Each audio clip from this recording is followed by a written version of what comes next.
আজকের দিনে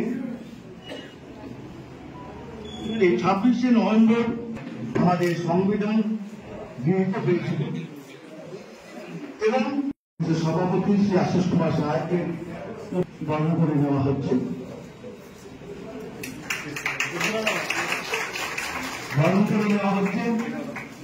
আজকে এই অনুষ্ঠানের প্রধান অতিথি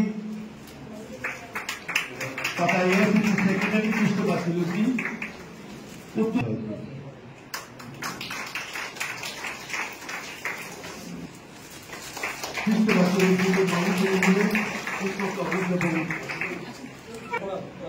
আজকের এই অনুষ্ঠানে প্রধান বক্তা প্রফেসর চন্দ্রিকা বসু মজুমদারকে আমি আবারও আপনাকে অবগত করে জানাচ্ছি আজকে আমার 1949 সালে 26শে নভেম্বর আজকে এই সামনে রেখে আমাদের আজকের এই অনুষ্ঠানে সারা পৃথিবীর রাজ্যে সর্বত্র এই ৭৭তম সংবিধান দিবসকে